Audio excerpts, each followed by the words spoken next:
Today I want to talk about one of the proudest points of our business.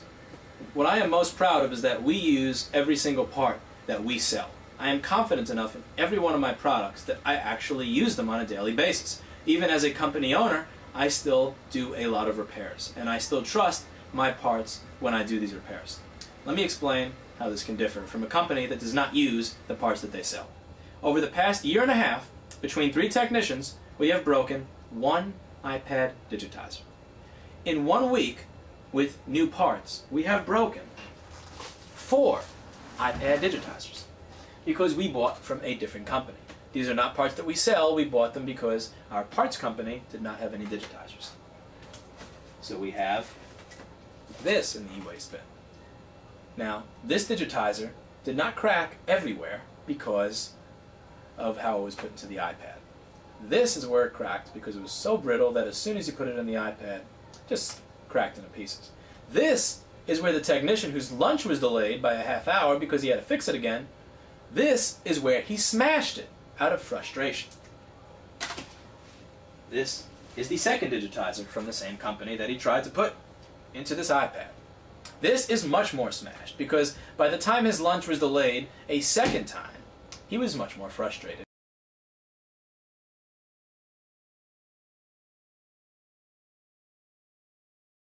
And he beat the living shit out of him. And so would I. The other 2, they've already been collected by Tiffany Carding. Let me explain this.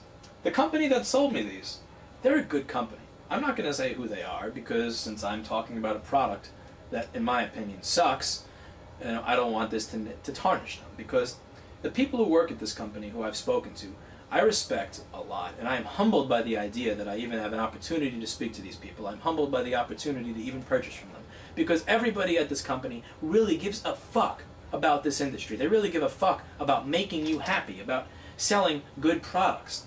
But the fact that these companies do not use this product every day in I feel funny saying mission critical because really this is a device people use to fucking check Facebook and listen to music.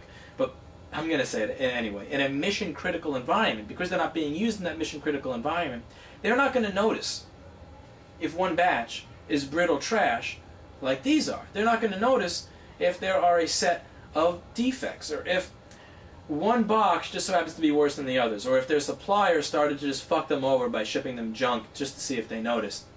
They're not going to notice the same way that our company is. And it's not because my company is any better, it's not because we're any smarter, it's just the business reality that we have a repair company as well, and that repair company uses the very same parts that we sell.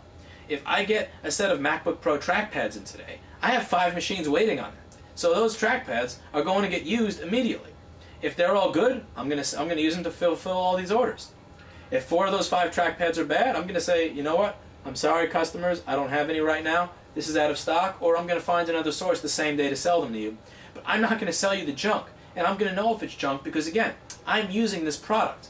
Now, when it comes to price, I'm not always the cheapest, but when it comes to price, I'm not motivated solely by finances to sell you a crappier product. It's not, well, this is 23 and this is 20. Let's buy the 21 because it'll save us a little money and it's almost the same. That doesn't work. That only works if that $20 product is not going to lead me to do this when I put it into a fucking iPad. And there's a reason for that. A wholesale company is focused on selling hundreds a day. So if they could save $1 or $2 every day, and they only have to deal with the defect 1 to 3% of the time, that means that they're only wasting maybe 5 to 10 minutes on the phone. They get an angry phone call, they pretend to give a fuck about the person on the other end, and they put on a big smile because that's what you do in customer service. You send them another part, and they shut the fuck up, and you're done with the transaction. That's what happens to them. That's the consequence of when a supply company sells a bad part. The consequence for me is that I may have to postpone a date with an amazing person that I had scheduled by 40 minutes. I may have to wait an extra half hour to get my lunch when I haven't eaten all day because somebody called in sick and I'm the only tech there. And that is really fucking annoying.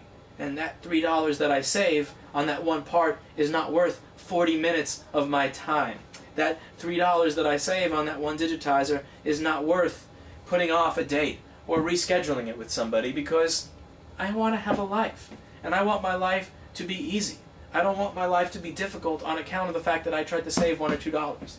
I'm not saying that at this company we're not greedy. I'm not saying that we're not out to make money. Of course, I am out to make money. But our company is self-regulating because we have to use what we sell. I have to live with the consequences of buying junk. And the consequences of buying junk are that much greater when you are a repair company. Now, there's also the argument that if you are a repair company that also happens to sell parts, well, that's a bad idea because now you're competing with the people you're doing business with. And something that I found very hard to explain over the past 3 years to several local businesses is that doesn't matter. They'll say, well, I don't want to give money to my competitor.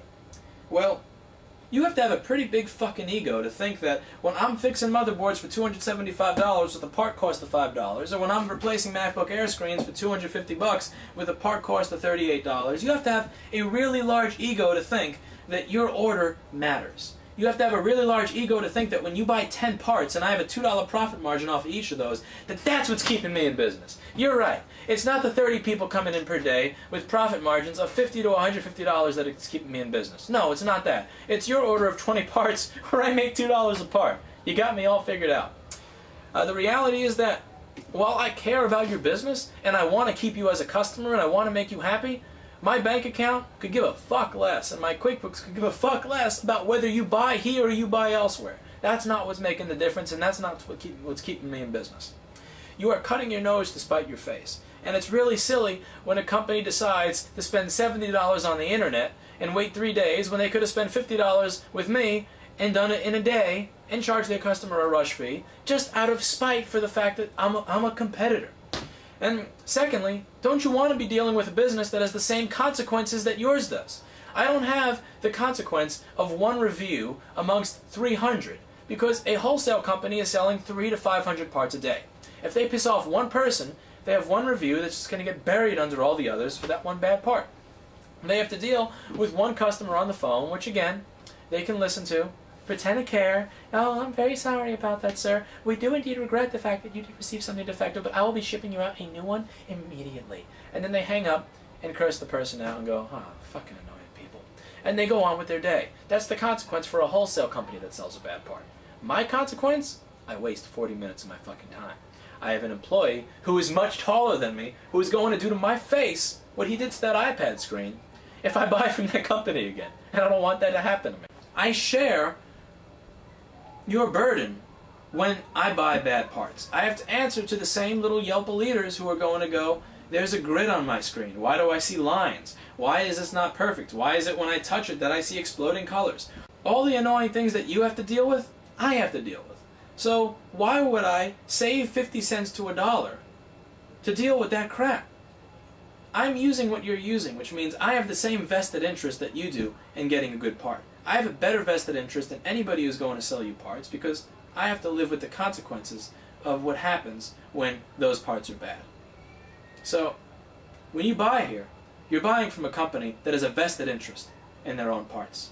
And of all the things that I have to not be proud of the product images taken with a camcorder and poor lighting, of the inventory system that is the software equivalent of a hamster wheel, of the bad SEO, I am very proud of the fact that we use our own products. And I've gotten spoiled to the fact that I use my own products. Because again, for a year and a half, we didn't have to use these silly clamps with these rubber ends that, squeeze down very softly to put the screen into the iPad. We could just use our fucking hands and go twink, twink, and we'd actually be done.